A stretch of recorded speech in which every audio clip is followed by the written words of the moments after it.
Jak postępować w przypadku stanu zapalnego w organizmie, jeśli chodzi o dietę? Przede wszystkim wzywamy policję. Jest to reakcja obronna organizmu i jaki powinien być efekt reakcji zapalnej? Może się to zakończyć posocznicą, czyli sepsą. Nie mamy pojęcia o tym, że toczy się w nas jakiś stan zapalny, dochodzi do szoku anafilaktycznego. I na tym kończy się cała akcja, a my jej nawet nie odczuwamy. I tak się dzieje u osób zdrowych. Witam Państwa, nazywam się Ewa Gierula, jestem dyplomowanym dietetykiem holistycznym i psychodietetykiem, a także autorką książek Poradnika Zdrowe Dzieci, książki popularno-naukowej Żywność a zdrowie człowieka, a także książki kucharskiej i poradnika Zdrowa Rodzina. Zapraszam do mojego gabinetu dietetycznego dzieci, dorosłych i całe rodziny. Kolejny temat, jaki Państwo wybrali w ankiecie dotyczącej tematów filmów, jakie prezentuję tutaj na kanale YouTube, jest stan zapalny w organizmie. Czym on właściwie jest? I dzisiaj nad tym tematem właśnie się pochylimy. I ja jeszcze od swojej strony dietetycznej dorzucę, jak postępować w przypadku stanu zapalnego w organizmie, jeśli chodzi o dietę. Czym więc jest ten stan zapalny? Jest to pewnego rodzaju reakcja organizmu, bardzo skomplikowana, więc nie będziemy wchodzić w szczegóły techniczne. Zagłębimy się w nie tylko tak dalece, jak jest to nam potrzebne, aby tę wiedzę przełożyć na praktyczne postępowanie, przede wszystkim oparte na zrozumieniu funkcjonowania naszego organizmu, świadomości tego, co się wewnątrz nas dzieje, jeżeli dotyka nas stan zapalny. I przytoczę tutaj pewną analogię, opowieść dr Nataszy Campbell-McBride, na którą natrafiłam w jednej z jej książek. Opowieść ta jest pewnym przybliżeniem, oczywiście bardzo dużym uproszczeniem tego, co się dzieje w naszym organizmie w czasie stanu zapalnego, ale myślę, że warto posłużyć się taką opowieścią po to, żeby lepiej zrozumieć istotę stanu zapalnego, a nie wgłębiać się w jakieś techniczne szczegóły, które już dla nas nie są tak istotne. Wyobraźmy sobie, że mieszkamy w domku, gdzieś może w środku lasu. Do tego domku prowadzi może jedna, może dwie czy trzy drogi i pewnego dnia wkracza do niego złoczyńca i zaczyna sieć spustoszenie, zaczyna niszczyć nasz dom. Co robimy w pierwszym odruchu? Czy naprawiamy te zniszczenia, czy staramy się obezwładnić tego złoczyńcę, unieruchomić i usunąć z miejsca naszego zamieszkania? No oczywiście to drugie. I w jaki sposób to robimy? Przede wszystkim musimy zwołać odpowiednie służby, zwołać na pomoc sąsiadów, być może rodzinę. Aby oni mogli do nas sprawnie dotrzeć, musimy udrożnić te drogi, które prowadzą do naszego domku.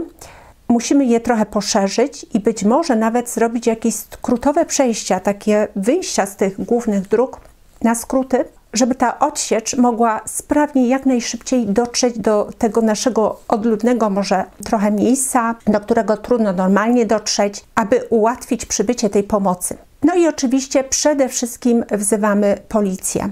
Policja przyjeżdża na miejsce, również inni ludzie, którzy wspomagają może akcję. A my dodatkowo uruchamiamy takie dodatkowe zabezpieczenia, żeby tam, gdzie ten złoczyńca działa i sieje spustoszenie, żeby nie przeniósł się w inne miejsce naszego domu, żeby ograniczyć jego działanie, dopóki go policja już całkowicie nie schwyta i nie unieruchomi. I w momencie, gdy już napastnik jest unieruchomiony, unieszkodliwiony, być może nawet zabity, zostaje usunięty z miejsca zdarzenia.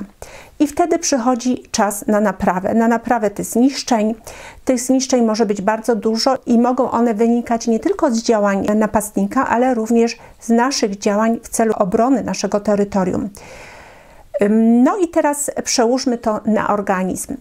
Więc tym napastnikiem może być jakiś drobnoustrój, mogą to być jakieś bakterie, wirusy, grzyby, pierwotniaki, może być to też jakaś substancja toksyczna, może to być też jakiś element fizyczny, coś, co narusza nasze ciało, coś, co nam je uszkadza, doprowadza do rany, czy do rozległych ran, do złamania i tak dalej. Więc to wszystko możemy określić, tutaj porównać do tego napastnika. I teraz w miejscu, gdzie dochodzi do tego uszkodzenia naszego organizmu, bo zazwyczaj to jest w jakimś tam tylko jednym miejscu, tam uruchamiają się pewne substancje, takie na przykład jak histamina czy prostaglandyny, również wiele innych substancji, zwanych mediatorami zapalenia, czyli pośrednikami, którzy przenoszą informacje o tym, że znalazł się u nas taki napastnik, złoczyńca, przenosi w inne miejsca, do innych struktur, elementów układu obronnego, po to, żeby te elementy zwołać na miejsce zdarzenia. I tym głównym elementem, który odpowiada policjantom, to będą leukocyty, czyli białe ciałka krwi odpowiedzialne za obronę naszego organizmu. No i one będą tym najważniejszym elementem, chociaż nie jedynym. Również wzywane są służby związane ze skrzepnięciem krwi, czyli innymi słowy aktywowany jest układ krzepnięcia krwi. I to jest odpowiednik tej bariery, tego muru, który robimy wokół napastnika po to, żeby to całe zniszczenie nie rozlewało się na zewnątrz, żeby nie zachodziło na sąsiednie miejsca, w tym wypadku w naszym organizmie. Innymi słowy, układ krzepnięcia hamuje krwawienie, jakieś krwotoki, doprowadza do krzepnięcia ran, do gojenia się ran, jak również sam układ krzepnięcia wspomaga tą akcję prozapalną, czyli tych pozostałych uczestników tutaj obrony. To idzie dwukierunkowo. I gdy leukocyty przybędą na miejsce zdarzenia, one opanowywują ten czynnik szkodliwy. Tam wśród nich też znajdują się makrofagi, i również inne komórki żerne, czyli fagocyty, które sprzątają teren, usuwają tego napastnika, no i oczyszczają z niego teren. I wtedy dopiero przychodzi czas na regenerację tkanek, komórek, gdyż one, tak jak ten nasz dom, uległy zniszczeniu i to nie tylko wskutek działalności tego złoczyńcy czy patogenów w przypadku organizmu, ale również wskutek działań organizmu w celu samoobrony. I na przykład w przypadku leukocytów tutaj zachodzi reakcja na przykład wolnorodnikowa, czyli produkowane są przez leukocyty wolne rodniki, czyli reaktywne formy tlenu, które ze swej natury zabijają na swojej drodze wszystko, co napotkają. One są uruchamiane po to, żeby zabić patogen, natomiast przy okazji mogą dokonać zniszczeń w naszym organizmie. Jakichkolwiek struktur, które natrafiają, czy to będą struktury białkowe, czy struktury lipidowe. Im bardziej ta akcja wolnorodnikowa jest uruchomiona, tym większe są zniszczenia. I również może zajść obrona enzymatyczna, także to są takie sposoby obrony, które też powodują jakieś zmiany w tkankach, wskutek czego później dochodzi do konieczności reparacji tego terenu po tej wojnie, czyli regeneracji tkanek, zabliźnienia się ran itd. I na tym mniej więcej polega reakcja zapalna w naszym organizmie. I teraz podsumujmy sobie te informacje i trochę je usystematyzujmy, tak bardziej formalnie. Czym jest reakcja zapalna organizmu? Jest to reakcja obronna organizmu wskutek zaistnienia jakiegoś czynnika, który uszkadza organizm w jakiejś jego części. I ta reakcja zachodzi w zakresie immunologicznym i tutaj uruchamiane są rozmaite białka i komórki obronne organizmu. W zakresie hemostatycznym, czyli to, co już wspomniałam, uruchamiany jest układ krzepnięcia po to, aby zapobiec nadmiernemu wylewowi krwi, aby doprowadzić do skrzepnięcia krwi tam, gdzie jest to potrzebne, aby zapobiec krwotokom, jak również, aby wspomóc całą tą reakcję zapalną organizmu. I trzeci wymiar tej reakcji zapalnej to są zmiany biochemiczne, które zachodzą w komórkach, które prowadzą do zmiany ich metabolizmu, zmiany biochemiczne w całych tkankach i krwiobiegu. I jedną z takich zmian na przykład jest degranulacja mastocytów, czyli komórek tucznych, ale o tym jeszcze opowiem później. I jakie są przyczyny zapalenia? Przyczyny mogą być różne. Mogą być to czynniki fizyczne, tak jak już wspomniałam, czyli to może być jakieś zranienie, to może być nawet ukąszenie komara, z tym, że komar również wprowadza nam pewne substancje do naszego organizmu, także to też stymuluje reakcję zapalną. Mogą to być czynniki chemiczne, czyli tutaj przykładem będzie jakaś substancja toksyczna, czy czynniki biologiczne, czyli najczęściej to będą jakieś organizmy, w tym mikroorganizmy, takie jak bakterie, wirusy, pierwotniaki czy grzyby. Jaki jest cel reakcji zapalnej? Celem reakcji zapalnej jest doprowadzenie organizmu do wyzdrowienia, czyli obrona przed tym czynnikiem, który powoduje zaburzenie zdrowotne, a wręcz chorobę. I drugi cel to regeneracja organizmu. I powiem nawet, że taka reakcja zapalna, jeżeli prawidłowo zachodzi, nie ma jakichś tam anomalii, prowadzi nie tylko do wyzdrowienia organizmu, ale również jego wzmocnienia. Warunkiem, żeby to przebiegło sprawnie i tak pozytywnie się zakończyło, jest to, żeby ta reakcja nie trwała zbyt długo, żeby nie przerodziła się w reakcję chroniczną i żeby miała charakter miejscowy. Innymi słowy, aby nie doszło do jej rozlania na cały organizm, czyli do uogólnienia tej reakcji zapalnej, bo to już by było groźne. Czyli możemy założyć, że jeżeli nie ma jakichś anomalii, że jeżeli organizm normalnie funkcjonuje, to taka reakcja zapalna jest czymś pożądanym, stanem pożądanym. Co leży u podstaw reakcji zapalnej? Co musi się zdarzyć, żebyśmy mówili w ogóle o reakcji zapalnej? Musi dojść do rozszerzenia naczyń krwionośnych po to, żeby zwiększyć przepływ krwi i po to, żeby ta krew mogła dostarczyć na miejsce zdarzenia tych wszystkich pomocników, te wszystkie oddziały pomocnicze, jak różne rozmaite białka odpornościowe, jak i komórki odpornościowe. I aby doszło wręcz do rozszczelnienia tych naczyń, czyli żeby te różne elementy odpornościowe, takie jak białka czy przeciwciała, które też skądinąd mają charakter białkowy, żeby mogły przedostać się z naczyń do obszaru pozanaczyniowego w miejsce zdarzenia i aby mogły tam zadziałać względem tych patogenów. To rozszerzenie naczyń w przełożeniu na to opowiadanie, które Państwu przytoczyłam na początku, oznacza rozszerzenie dróg dojazdu, a rozszczelnienie naczyń możemy sobie wyobrazić właśnie jako robienie takich dodatkowych wyjść z tych głównych dróg na skróty, które wymagają, powiedzmy, usunięcia tam jakichś krzaków, drzew, zarośli, aby szybciej dostać się na miejsce zdarzenia. Tak sobie to wyobraziłam, tak ukoloryzowałam troszeczkę to opowiadanie dr Nataszy po to właśnie, żeby łatwiej było można sobie uzmysłowić sens reakcji zapalnej. Trochę wyszedł taki film fabularyzowany, oparty na faktach, gdzie ta fabuła jest dodawana właśnie po to, żeby bardziej pobudzić wyobraźnię, lepiej to zapamiętać. Powracając do istoty reakcji zapalnej, tutaj musi dojść do rozszerzenia naczyń krwionośnych i ich rozszczelnienia, tak aby wszystkie te oddziały obronne, te wszystkie elementy obronne mogły łatwo i szybko dotrzeć na miejsce zdarzenia. Objawy zapalenia nie zawsze są widoczne, ale często są. I czym się to objawia? I na czym one polegają?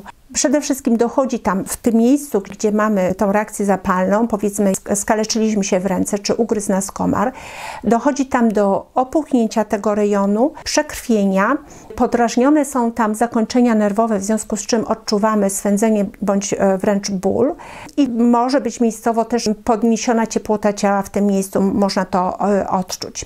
Może też dojść do miejscowego uszkodzenia tkanki, upośledzenia jej funkcji itd. Zależy to od tego, jakiego obszaru naszego ciała dotyczy zapalenie. I teraz zastanówmy się, z jakiego rodzaju stanami zapalnymi możemy mieć do czynienia. Stany zapalne możemy podzielić na miejscowe, czyli przebiegające w jakimś jednym miejscu naszego organizmu, powiedzmy niewinne ukąszenie komara, będzie wiązało się z tym, że tylko w tym miejscu będziemy mieli tam jakiś mały problem, a poza tym możemy świetnie funkcjonować, nic nie narusza naszych podstawowych funkcji życiowych, a pozostałych części organizmu w zasadzie to nie rzutuje na nasze takie podstawowe, normalne funkcjonowanie. Natomiast przeciwieństwem takiej sytuacji jest reakcja zapalna uogólniona, która jest bardzo groźna. O tym jeszcze opowiem. Drugi podział to reakcja tymczasowa, zapalna, czyli zapalenie krótkotrwałe i zapalenie chroniczne.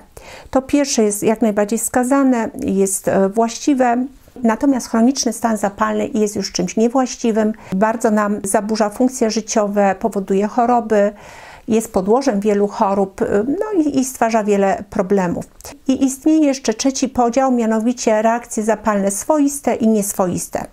Swoiste związane są z taką specjalizacją tej reakcji na dany patogen i w tym przypadku zaangażowane są przeciwciała. Natomiast w przypadku reakcji nieswoistej mamy do czynienia z reakcją niezależnie z jakiego rodzaju patogenem organizm ma do czynienia. I tutaj na przykład elementami takiej reakcji nieswoistej będą białka układu dopełniacza o czym jeszcze za chwileczkę też opowiem, czy komórki NK, czyli Natural Killers, czyli naturalni zabójcy.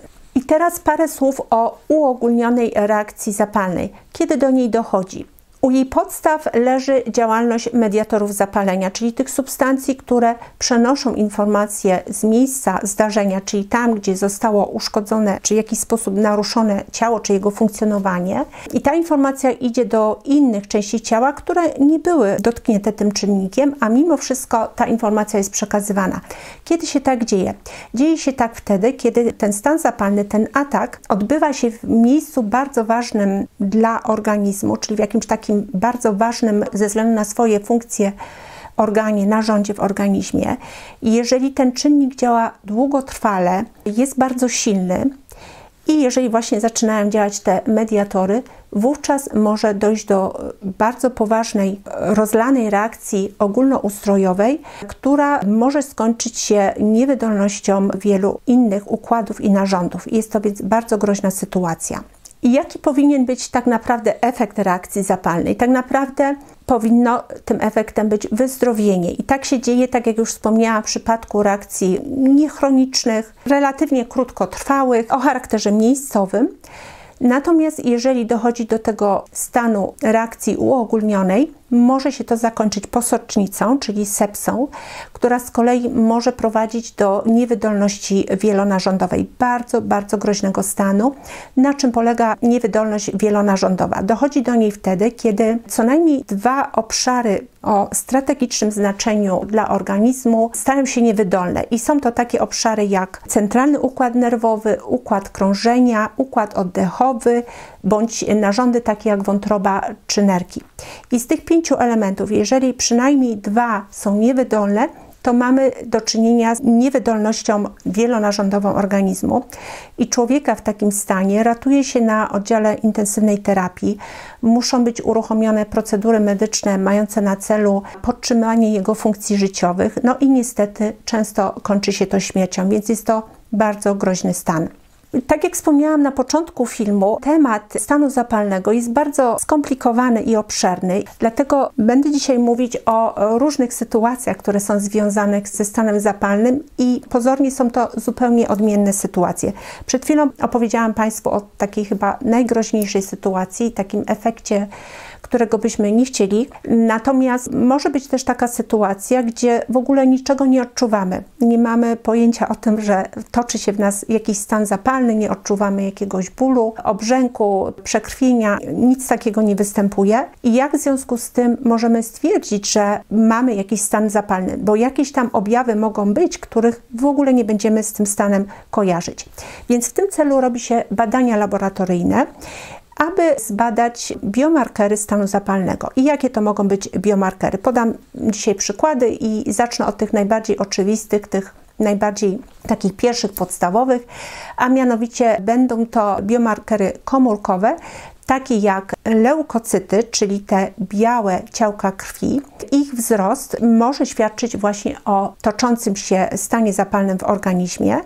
One oznaczane są w wynikach morfologii krwi jako WBC, czyli White Blood Cells z angielskiego. No i jeżeli widzimy, że ten wskaźnik wzrósł, to już możemy się zastanawiać nad stanem zapalnym. Innym takim markerem będzie odczyn Biernackiego, który świadczy o szybkości opadania krwinek czerwonych w próbce krwi. Także to jest taki następny wskaźnik.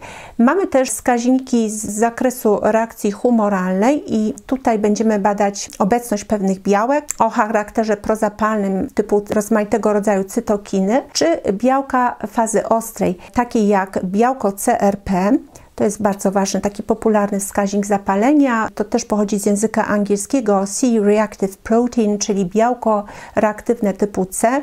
To może być fibrynogen, to może być ferytyna, jak również prokalcytonina. Trzeci obszar markerowy to będzie reakcja krzepnięcia krwi. I w tym przypadku markerami pobudzenia układu krzepnięcia krwi mogą być takie elementy znowu jak fibrynogen czy wzrost płytek krwi. I teraz opowiem Państwu o roli histaminy w procesach zapalnych. Histamina jest to substancja, która nie zawsze musi się pojawiać w każdym rodzaju procesu zapalnego, ale często pojawia się i pewnie część z Państwa kojarzy tę substancję z alergiami i bardzo słusznie, gdyż jest ona takim elementem wspólnym dla zapaleń i alergii. I skąd ona się bierze?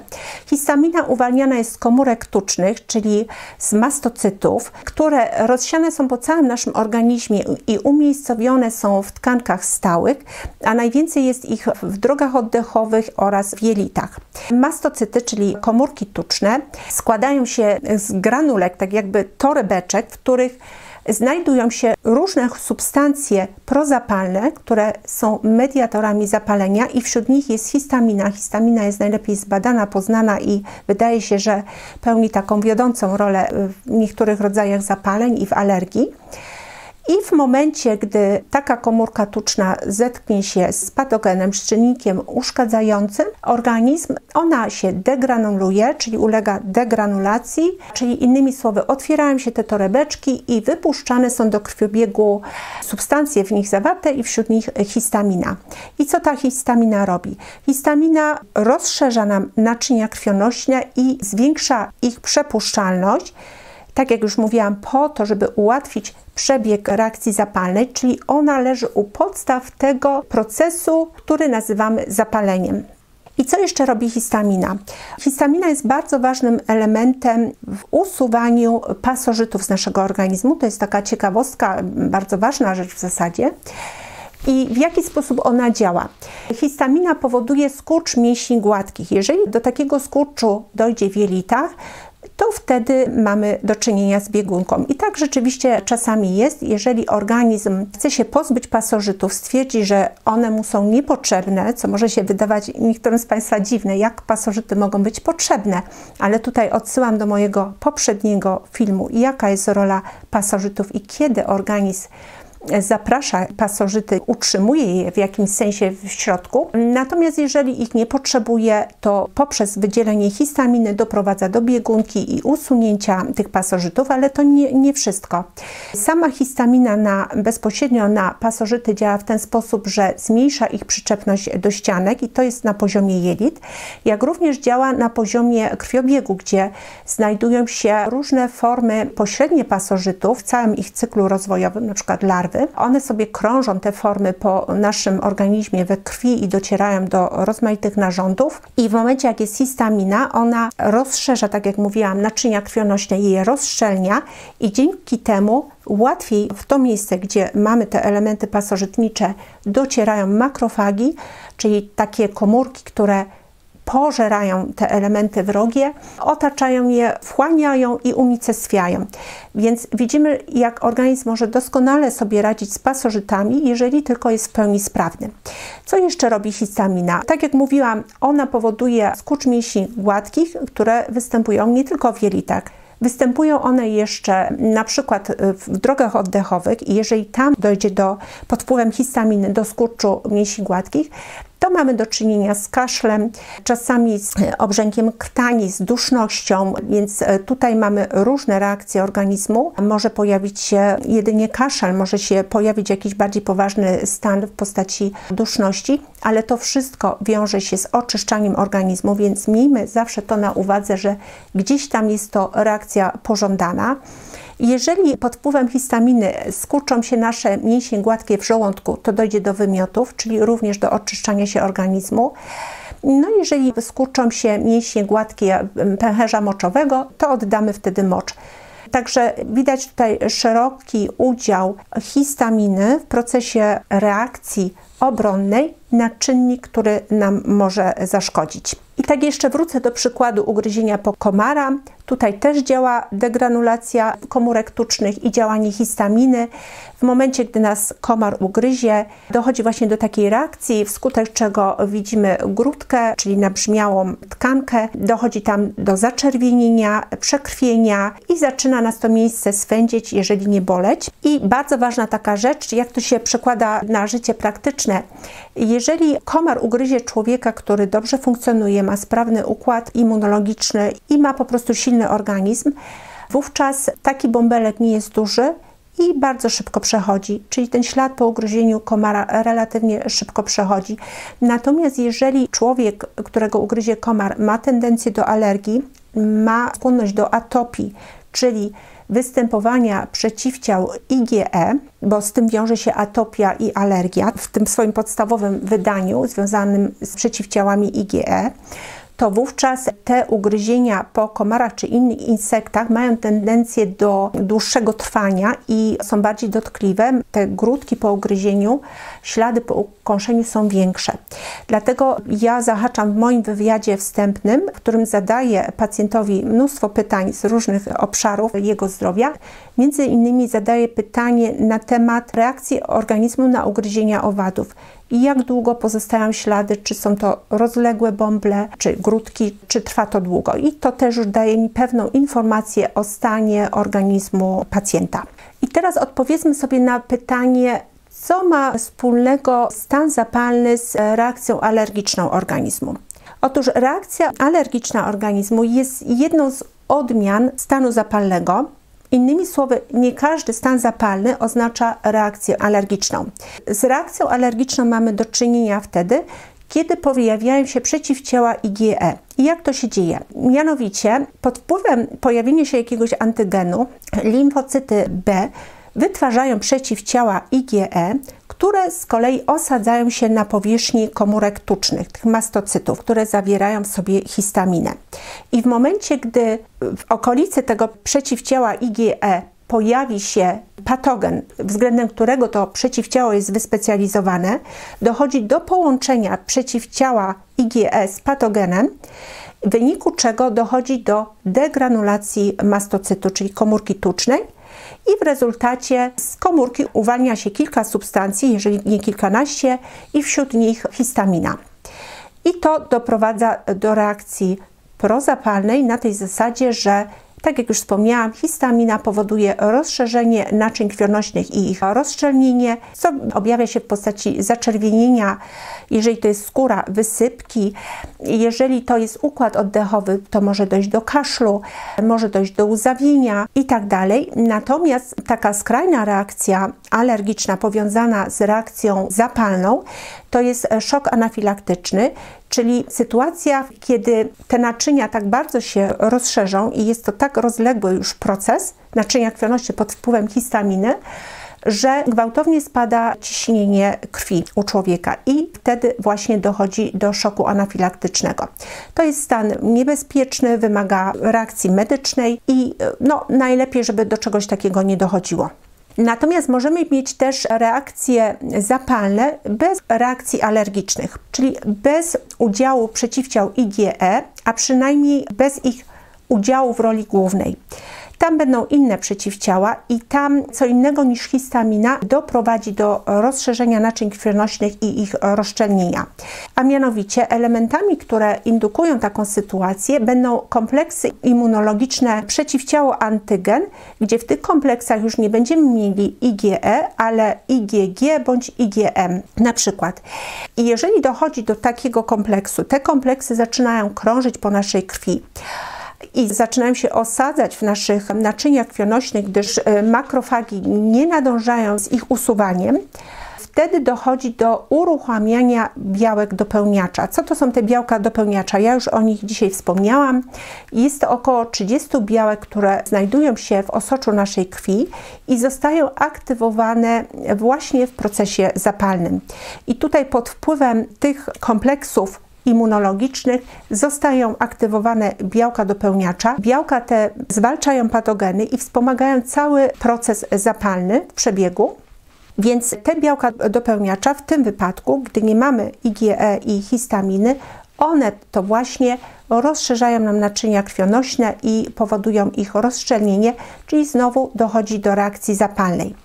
Czasami powstają kompleksy immunologiczne, które nie prowadzą do reakcji zapalnej i jest to pożądane zjawisko, mianowicie chodzi o kompleksy antygen przeciwciała IgA, czyli immunoglobuliny typu A. Są to bardzo przyjazne dla organizmu przeciwciała i one należą do pierwszej linii obrony. Najczęściej można je znaleźć na wrotach, czyli różnego rodzaju wejściach do naszego organizmu, tam gdzie się znajdują śluzówki. I jeżeli takie przeciwciało IgA połączy się z antygenem, a to może być też antygen pokarmowy, to niekoniecznie musi być jakiś drobnoustrój, wówczas nie dochodzi do reakcji zapalnej, nie dochodzi do wywołania czynnika, który spowoduje rozszerzenie naczyń krwionośnych czy zwiększenie ich przepuszczalności, a te kompleksy same w sobie są usuwane przez komórki fagocytujące i na tym kończy się cała akcja, a my jej nawet nie odczuwamy. I tak się dzieje u osób zdrowych. Natomiast u osób chorych z jakichś powodów tych przeciwciał IgA jest za mało, bądź dochodzi do nadprodukcji innych kompleksów z zawartością innych przeciwciał niż IgA, no i wtedy dochodzi do reakcji zapalnej.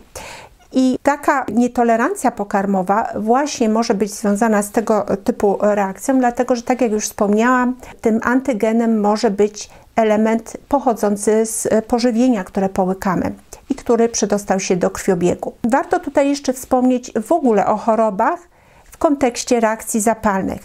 Nie wszystkie choroby związane są ze stanem zapalnym, natomiast myślę, że większość chorób ma gdzieś tam jakieś podłoże zapalne. No i to, tak jak już wspomniałam, alergia związana jest ze stanem zapalnym, czyli wszystkie choroby o podłożu alergicznym tutaj będą się pojawiać.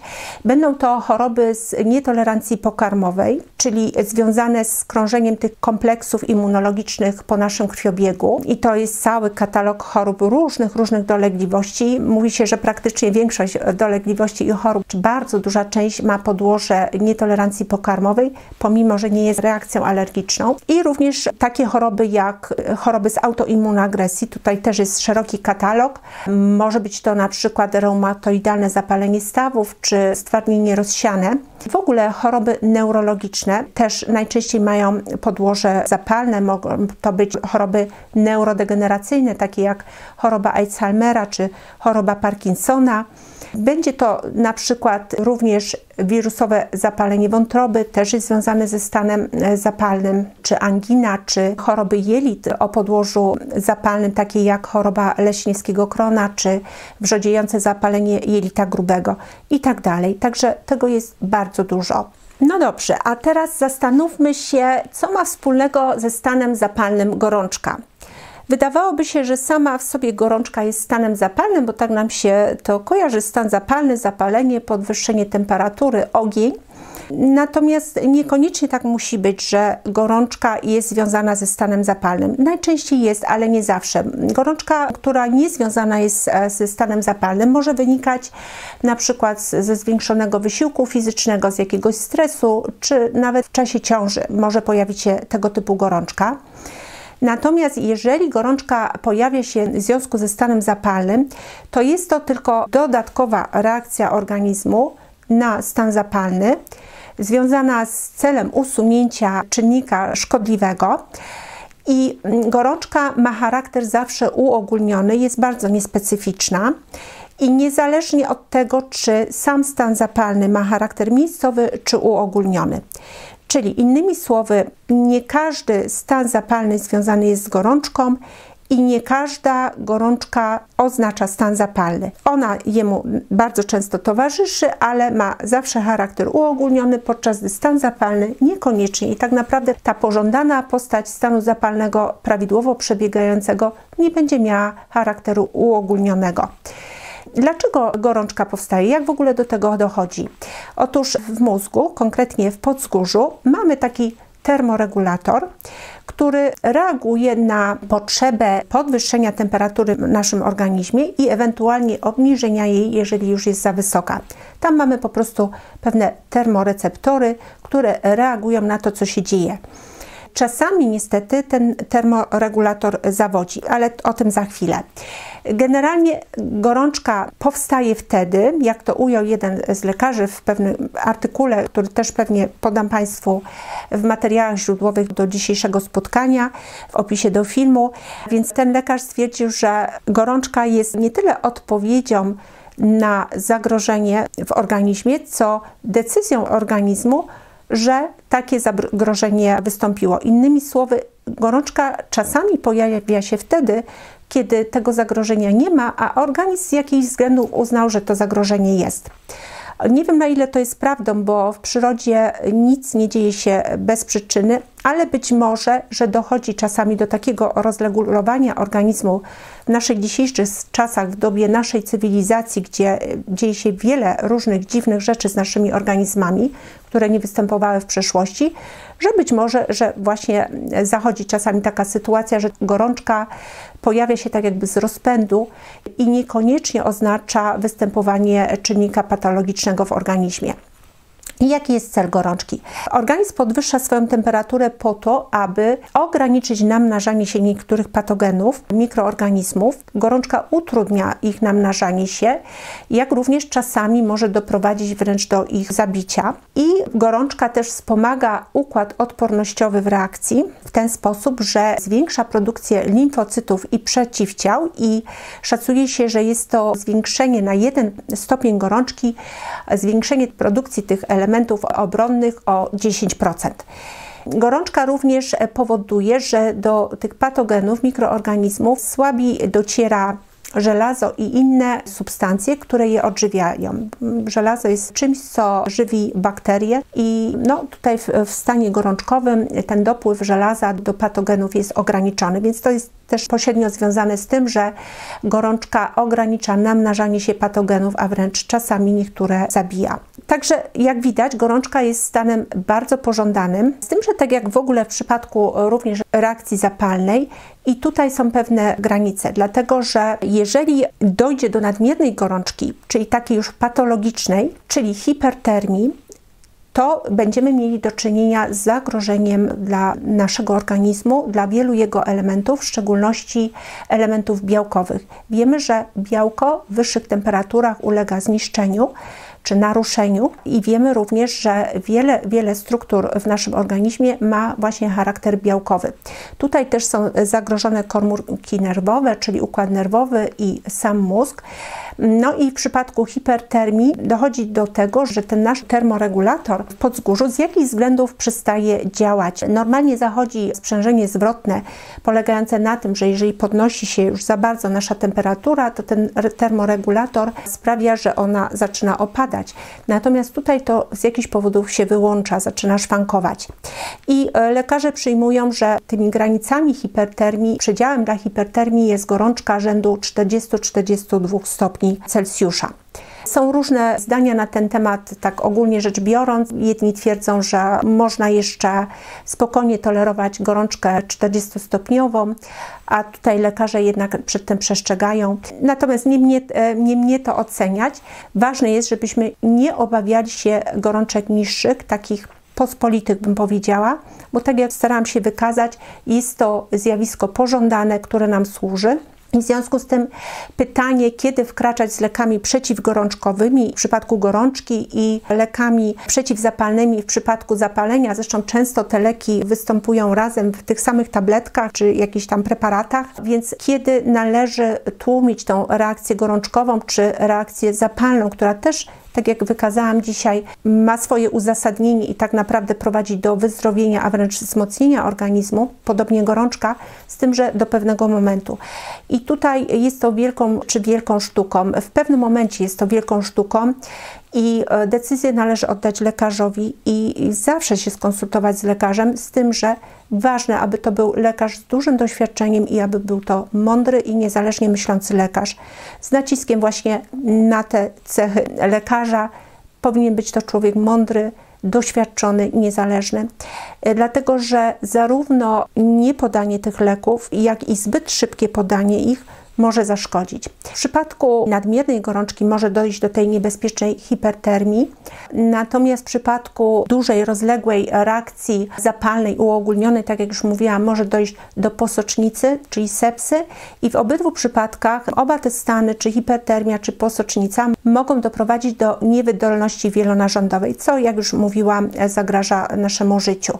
Także tutaj zawsze warto się skonsultować z lekarzem, ale z drugiej strony naprawdę nie ma się co martwić gorączką 38-stopniową, która jest normalnym jakimś elementem przeziębienia czasami, czy jakiegoś zatrucia. Należy zachować zdrowy rozsądek i nauczyć też własnego organizmu, czy organizmu dziecka, którym się opiekujemy, żeby postępować rozważnie. No i tak jak mówiłam, zawsze dobrze jest mieć kontakt, skontaktować się po poradę po prostu z mądrym lekarzem i ważne, żeby trafić na właściwego lekarza, żeby niestety wielu lekarzy zbyt pośpiesznie przepisuje leki, tym samym nam szkodząc, więc tutaj należy bardzo uważać.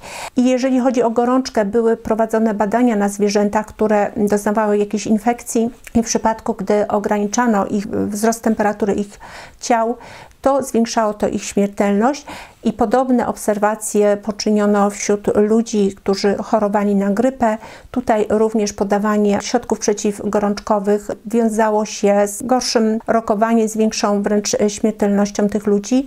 Więc dobrze się zapoznać z takimi informacjami, szerzej poczytać sobie może o roli gorączki w organizmie, jak to naprawdę przebiega i myślę, że te przykłady też wiele nam mówią. Reasumując, gorączka i stan zapalny w normalnym przebiegu, które są reakcją obronną i właściwą, są reakcjami pożądanymi, którym nie należy przeszkadzać, gdyż jeżeli byśmy przeszkodzili, to możemy skomplikować proces powrotu do zdrowia i na dłuższą metę osłabić organizm, a z drugiej strony musimy uważać właśnie na to, żeby nie doprowadzić do jakichś skrajnych sytuacji typu hipertermia czy posocznica i w efekcie niewydolność narządów.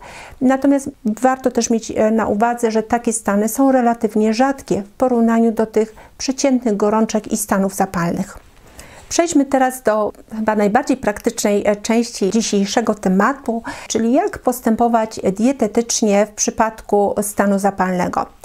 Tutaj sposoby postępowania są różne, w zależności przede wszystkim od tego, z jakim stanem zapalnym mamy do czynienia, czy jest to jakiś stan ostry, poważny, bolesny, wiążący się z dużym bólem, czy bardziej ukryty, chroniczny, przewlekły, związany z chorobami rozmaitymi, o których też jeszcze za chwileczkę powiem. Ważny jest też sam człowiek, który podlega takiemu procesowi zapalnemu, jakie ma predyspozycje, jakie ma uzależnienia pokarmowe, jakie nawyki, czy jest skłonny działać bardziej radykalnie, czy obawia się radykalnych działań. Więc tutaj mamy różne drogi działania, mniej i bardziej skuteczne, czyli takie szybkie i bardziej rozciągnięte w czasie. W przypadku stanów zapalnych, które mają silny przebieg, związane są z osłabieniem organizmu, bardzo często z utratą apetytu, z silnym bólem, tutaj zalecałabym przede wszystkim post na wodzie. Do wody warto sobie dodać trochę soli wysokiej jakości kamiennej typu sól kłodawska, aby również zadbać oprócz nawodnienia organizmu o dostarczenie odpowiedniej ilości elektrolitów i na tym poprzestać. I jak długo powinien taki post trwać? Myślę, że od 1 dnia do 3 dni, w zależności od tego, jak słabi jesteśmy i jak długo organizm potrzebuje takiej mocnej regeneracji w postaci odstąpienia od spożywania posiłków, które wymagają energii, wymagają uwagi organizmu, a chodzi o to, żeby organizm odciążyć od tego. I tutaj dodatkowo oprócz diety, tak na marginesie powiem, że w przypadku takiej sytuacji, czyli ostre zapalenia, ból, osłabienie, brak apetytu, tutaj też warto położyć się do łóżka, zwolnić się z wszelkich aktywności, wyciszyć wszelkie światła, dźwięki, odwołać wszelkie wizyty i jak najmniej rozmawiać, kontaktować się z innymi, po prostu się wyciszyć, dlatego aby pomóc organizmowi, żeby on mógł skoncentrować się na tym, aby wyjść z tego stanu zapalnego i nie rozpraszać się na innych rzeczach. Jeżeli właśnie będziemy się czuli w tym momencie bardzo źle, może tutaj dojść w wyniku postu ból głowy, który najczęściej będzie związany z tym, że przerywamy dostawę pokarmów zawierających kofeinę, takich jak kawa, herbata, to może być herbata czarna, zielona, biała czy kakao. Większość ludzi to spożywa, nawet sporo dzieci i chyba większość nastolatków, więc w momencie, jeżeli wchodzimy w taki post, odcinamy sobie dostawę kofeiny i to może wiązać się z bardzo dużym bólem głowy. Niemniej warto przez to przebrnąć, jeżeli mamy taką nagłą sytuację, właśnie chociażby silny ból nie do opanowania i chcemy jak najszybciej dojść do siebie. Zaufajmy organizmowi, jeżeli tak przystopujemy, nie będziemy się podkręcać kofeiną, dążyć do jakiegoś ożywienia, tylko poddamy się temu osłabieniu, będziemy współgrać z naszym organizmem, zaakceptujemy to, że on nas zmusza do zmęczenia, do tego, żebyśmy się położyli, to zobaczą Państwo, że organizm Państwu to wynagrodzi i gdy tylko minie ten stan, będą Państwo mieli zwiększoną energię i witalność i wszystko. Także to naprawdę jest dobra droga działania. Jeżeli ten stan silnego bólu, czy w ogóle stan zapalny w jakiś sposób powraca do nas, to możemy ten post powtarzać cyklicznie, na przykład robiąc sobie go w określonym dniu tygodnia regularnie, czyli na przykład w piątki, czy jakieś powiedzmy środy, ale regularnie co tydzień post na wodzie, aż zupełnie te nawroty ustaną, aż dobrze się poczujemy. Zresztą nie ma przeciwwskazań do tego, żeby taki post w ogóle sobie robić, nawet profilaktycznie, raz w tygodniu na wodzie. To też oczywiście zależy od predyspozycji człowieka, na ile jest gotowy na takie działanie. Tutaj w zasadzie taki post jest bezpieczny dla większości ludzi, jeśli nie ma jakichś bezwzględnych przeciwwskazań medycznych. W przypadku dzieci tutaj sytuacja wygląda inaczej i ja na dziecku bym nigdy nie wymuszała takiego postu. Natomiast myślę, że w przypadku dzieci tak naprawdę jest łatwiej, bo dzieci bardzo często same przestają jeść spontanicznie. I nawet czasami nie wiemy, że jest jakiś stan zapalny, czy coś się dzieje, ale po prostu dzieci nie chcą jeść. I jedyne, o co wtedy musimy zadbać, to o nawodnienie organizmu dziecka, żeby nie doprowadzić do odwodnienia. I najważniejsze, żeby współgrać z dzieckiem i bardziej za nim podążyć, niż cokolwiek mu nadążać. Ale to już jest specyficzna sytuacja.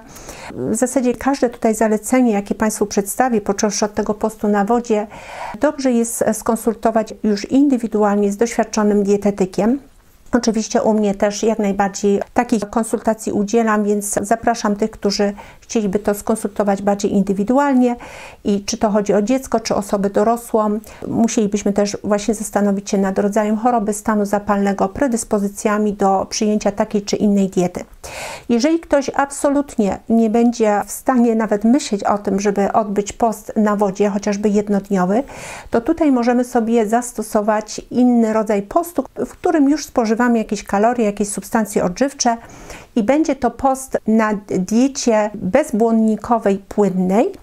I to, co możemy w zakresie takiego postu jeść, to przedstawiam w mojej książce kucharskiej, ale nie tylko, bo to też jest poradnik. W indeksie na końcu tej książki Zdrowa rodzina, to znaczy tam jest kilka indeksów i jednym z tych indeksów mamy wymienione pokarmy, które spełniają założenia tej diety bezbłonnikowej, płynnej. Tam jest takie określenie, że jest to dieta w stanach zapalnych jelit, ale tak naprawdę nie musi tylko dotyczyć stanów zapalnych jelit. No ale tak jak ta nazwa wskazuje, pierwszym takim wskazaniem do tej diety, jeżeli nie chcemy tego postu na wodzie zrobić, post na wodzie byłby lepszym rozwiązaniem, ale jeżeli nie jesteśmy w stanie go podjąć, to właśnie tą dietę płynną, bezbłonnikową. Taka dieta jak najbardziej jest pierwszym możliwym rozwiązaniem w przypadku, gdy odczuwamy ból w jelitach, gdy coś tam się dzieje, gdy czujemy, że mamy olbrzymi dyskomfort w obrębie jelit. Ale nie dotyczy to tylko jelit. Szczegóły już są do omówienia z dietetykiem. I jak często, w jaki sposób taką dietę wprowadzić. Tak jak w przypadku postu na wodzie, taka dieta może trwać od 1 dnia do 3 dni, może być też dłużej, ale mówię o takim pierwszym efektywnym działaniu. I tak samo jak w przypadku postu na wodzie, możemy zamiast tego postu na wodzie wprowadzić ją w ogóle w naszą dietę w sposób cykliczny, czyli powiedzmy raz w tygodniu, w określonym dniu tygodnia, zastosować taką dietę, czy wtedy, kiedy z jakiegoś powodu słabiemy, czujemy się gorzej. I można w zasadzie tę cykliczność powtarzać bez końca, można ją wręcz traktować jako profilaktykę zdrowotną, gdy chcemy zapobiec jakimkolwiek stanom zapalnym. Trzeci krok w postępowaniu naszym dietetycznym, jeżeli nawet ta dieta bezbłonnikowa i płynna, mimo że dostarcza nam już jakichś kalorii i substancji odżywczych, to jednak nas zbyt bardzo przeraża, to tutaj bym zaproponowała dietę typowo roślinną, bądź dietę tylko opartą na pokarmach zwierzęcych, odzwierzęcych. No i dlaczego tak dwie skrajne diety traktuję w zasadzie tak samo jako diety przeciwzapalne? One zadziałają przeciwzapalnie w zależności od tego, u jakiego człowieka zdecydujemy się na taką dietę. Jak dana dieta zadziała, zależy to od tego, co ten człowiek przeważnie dotychczas jadał. Jeżeli w jego diecie przeważały pokarmy odzwierzęce typu mięso, jajka, ryby czy pokarmy mleczne, to wówczas lepiej u niego zadziała dieta wyłącznie roślinna, oparta na warzywach w różnej postaci, bo to mogą być i zupy jarzynowe, to mogą być surówki, to mogą być warzywa duszone, nawet podsmażane, z dodatkiem tłuszczu, rozmaitych przypraw i ziół. I taką dietę trzymamy sobie przez tydzień, czyli jako taką odskocznię od tego, co dotychczas się jadło, i jeżeli doświadczamy jakiegoś bólu, stanu zapalnego, to powinniśmy szybko z tego stanu wyjść właśnie w ten sposób. A jeżeli dotychczas w naszej diecie przeważały pokarmy węglowodanowe, roślinne, to zbawienna może się okazać dieta oparta tylko o pokarmy pochodzenia zwierzęcego, czyli mięso, jajka, tak jak wymieniłam, ryby, jeżeli mamy dobre źródło ryb, bo jeżeli będą skażone, to one będą działać prozapalnie. Mleczne, tutaj duży znak zapytania, bo z reguły mleczne wycofuje się w wszelkich stanach zapalnych, ale ja bym tego nie przesądzała, też mówię w oparciu o moje własne doświadczenia, gdyż czasami coś takiego jak mleko tuż po udoju, prosto od krowy, która jest chowana w warunkach naturalnych, pasie się na zielonej łące, na słońcu i nie dostaje jakichś toksycznych pasz zawierających na przykład glifosat czy jakieś pozostałości mykotoksyn czy innych substancji szkodliwych i prozapalnych. Więc jeżeli takie mleko czasami podamy choremu, ale to zależy oczywiście od indywidualnego przypadku, to takie mleko może zdziałać cuda. Ale też, tak jak mówię, nie chciałabym generalizować, generalnie z mlekiem i jego przetworami w stanach zapalnych powinniśmy uważać. Więc na tej diecie opartej na pokarmach odzwierzęcych spożywamy właśnie to, co wymieniłam, plus tłuszcze odzwierzęce typu masło, smalec w dowolnej ilości. Do tego stosujemy, tak jak w przypadku diety roślinnej, przyprawy i zioła. Powracam jeszcze do tej diety roślinnej. Proszę zwrócić uwagę, że na tej diecie roślinnej, która ma zadziałać przeciwzapalnie, nie będzie zbóż, nie będzie nawet kaszy gryczanej, która jest tak naprawdę pseudozbożem, nie jest typowym zbożem. Nie będzie również ziemniaków, gdyż ziemniaki, pomimo że są warzywami, mają duży potencjał węglowodanowy ze względu na dużą ilość skrobi. I tak jak wspomniałam, obydwa te rodzaje diet ciągniemy sobie przez tydzień i stosujemy w zależności od tego, co dotychczas jedliśmy. I znowu tutaj muszę zaznaczyć, że w przypadku dzieci nie możemy im niczego narzucać, bardziej powstrzymywać się od przeszkadzania im w tym, co podpowiada im instynkt, i bardziej musimy tutaj zadbać o naturalność diety i bogatą ofertę kulinarną, ale to już jest osobny temat. I teraz tak, porównując tą dietę na wodzie i dietę płynną bezbłonnikową, te diety będą w zasadzie najbardziej efektywne w naszym działaniu. Możemy się spodziewać, że po ich wprowadzeniu odniesiemy najszybciej efekt wyzdrowienia bądź przynajmniej zmniejszenia objawów. Natomiast ta dieta oparta na roślinach i tłuszczach, na warzywach i tłuszczach, tam mogą być też owoce, ale nie owoce suszone, raczej owoce jagodowe, względnie świeże inne owoce w niedużych ilościach. Więc ta dieta, względnie dieta oparta tylko i wyłącznie na pokarmach odzwierzęcych, one będą działać troszeczkę wolniej, niemniej też są zdecydowane, też mają zdecydowany charakter i w związku z tym ograniczyłabym ich stosowanie do tygodnia. Co natomiast zrobić w przypadku chorób o podłożu zapalenia przewlekłego typu miażdżyca, cukrzyca, choroby nowotworowe, choroby z autoimmunoagresji, choroby neurodegeneracyjne. Tutaj ciężko by było z tych chorób wyjść w tydzień, tym bardziej w 3 dni czy w 1 dzień, więc tutaj zalecałabym dietę niskowęglowodanową, która będzie w sobie zawierać pokarmy odzwierzęce, białkowe i w tym również tłuszcze. Mogą być tu też tłuszcze roślinne, ale tylko te zdrowe, które nie ulegają łatwo utlenianiu, takie jak oliwa z oliwek, oczywiście nierafinowana, ekologiczna, na zimno tłoczona, tak samo olej kokosowy czy czerwony olej palmowy, również na zimno tłoczone, nierafinowane, ekologiczne.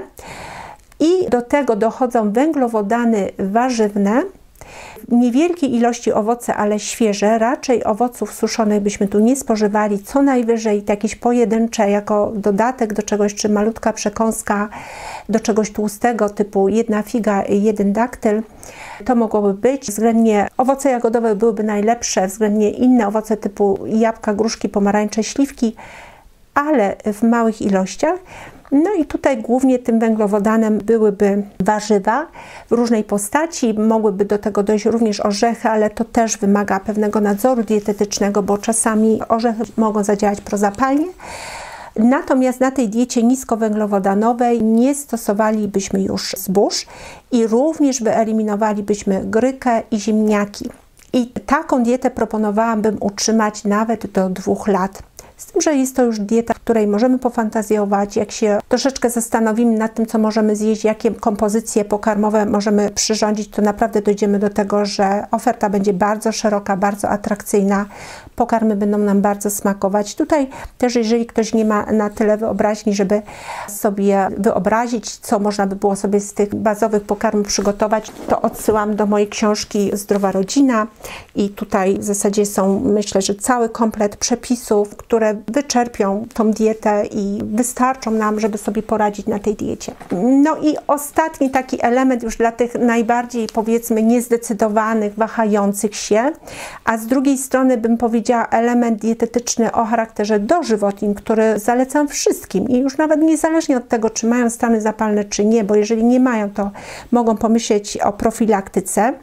I uważam, że to jest absolutny aksjomat i takie minimum, które powinniśmy spełnić w zakresie dietetycznym, to odstąpienie od przemysłowo wytworzonych tzw. produktów spożywczych na rzecz naturalnych, nieprzetworzonych przemysłowo pokarmów pochodzących z dobrych gospodarstw. I to też jest temat rzeka, który bardzo często rozwijam w innych moich publikacjach. Natomiast na ten moment odsyłam Państwa na moją stronę internetową. Tam się znajduje taka tabela, przewodnik, jak tego dokonać, jak rezygnować z produktów spożywczych i jakimi naturalnymi pokarmami je możemy zastąpić. Proszę spojrzeć na ekran. Tutaj Państwu prezentuję tę tabelę i link do tej tabeli na mojej stronie internetowej podam w opisie do filmu. Więc to jest takie minimum. I dlaczego to należy zrobić? Dlatego, że większość produktów spożywczych przemysłowo wytworzonych może mieć charakter prozapalny z różnych względów. Też nie będę tego rozwijać. Tak samo jak nie wytłumaczyłam tego jeszcze mówiąc o diecie niskowęglowodanowej, dlaczego warto w celu uspokojenia organizmu w zakresie stanu zapalnego, dlaczego warto zrezygnować z takich poważniejszych węglowodanów, jakimi są zboża, bardzo słodkie owoce, czy suszone owoce, kasza gryczana, czy nawet ziemniaki. Mianowicie takie typowe węglowodany o silnym potencjale energetycznym powodują wyrzuty insuliny, hormonu produkowanego przez trzustkę i im więcej tych węglowodanów jemy, im częściej, im większe dawki, tym większy wyrzut insuliny. I musimy wziąć pod uwagę to, że insulina jest hormonem prozapalnym. Jeżeli toczy się w naszym organizmie jakiś stan zapalny, to insulina będzie go wzmagać. Czyli tutaj jest wyjaśnienie, podałam Państwu dla sensowności diety niskowęglowodanowej i oczywiście insulina będzie produkowana w małych ilościach na diecie zarówno tej roślinnej, o której wspomniałam, bezbiałkowej, gdzie nie będzie zbóż, nie będzie kaszy gryczanej, nie będzie ziemniaków, jak również tym bardziej na diecie opartej na pokarmach odzwierzęcych, a już na pewno będzie jej znikoma ilość bądź żadna ilość w przypadku diety typu dieta bezbłonnikowa płynna i post na wodzie. No też możemy powiedzieć rodzaj diety, bo coś tam połykamy, wodę z solą. Więc tutaj o insulinę nie ma obawy w tym przypadku. I oprócz tej insuliny takim czynnikiem prozapalnym, jeśli chodzi o nasze pożywienie, to będą produkty spożywcze wyprodukowane przemysłowo, czyli z reguły bardzo przetworzone na różnym etapie ich wytwarzania. Czasami może się wydawać, że są nieprzetworzone, bo na przykład kupujemy sobie w zwykłym sklepie spożywczym warzywa, owoce, czy jajka, czy mięso, z tym, że pochodzą one z gospodarstw wielkoobszarowych, z upraw bądź hodowli na wielką skalę, gdzie stosowane są rozmaitego rodzaju środki, które przenikają do tego pożywienia i one same w sobie są prozapalne. Także nawet jeżeli nie są tak typowo przetworzone, to one wciąż będą prozapalne. Więc na to należy uważać. Mam nadzieję, że dzięki dzisiejszemu filmowi Państwo zrozumieli, na czym polega mniej więcej stan zapalny, na tyle, na ile jest to nam potrzebne ta wiedza, bez głębszego doktoryzowania się.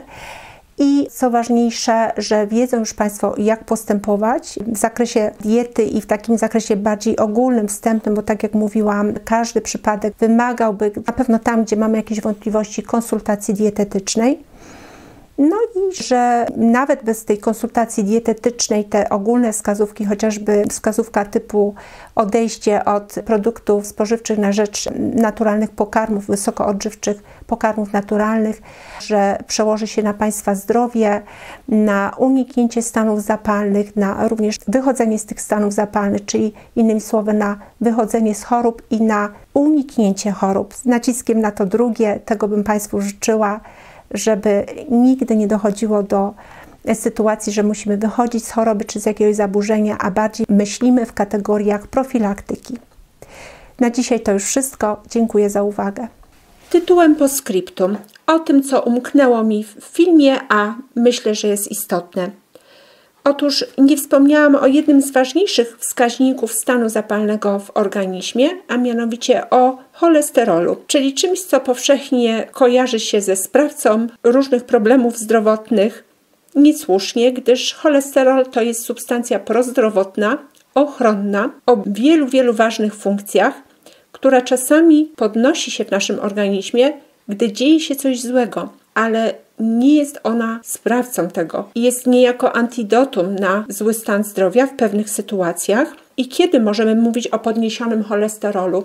Niekoniecznie musimy odnosić się do oficjalnie narzuconych norm, a bardziej tutaj proponowałabym odnieść się do naszego normalnego poziomu cholesterolu, jaki mieliśmy dotychczas. To znaczy, jeżeli zauważymy, że ten poziom w jakimś znacznym stopniu się podniósł, to może to świadczyć o stanie zapalnym w organizmie.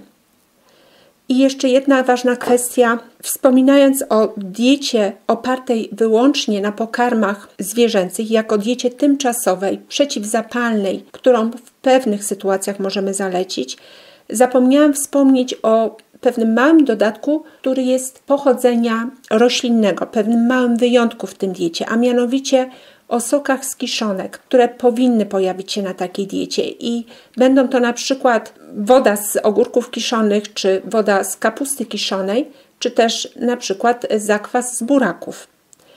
I już ostatnia rzecz, niezależnie czy decydujemy się na dietę typowo roślinną, czy dietę opartą na pokarmach odzwierzęcych, czy dietę niskowęglowodanową, decydując się na dietę przeciwzapalną, pamiętajmy o tym, aby niezależnie którą opcję wybierzemy, aby w naszym jadłospisie zawsze było możliwie dużo i to codziennie pokarmów surowych.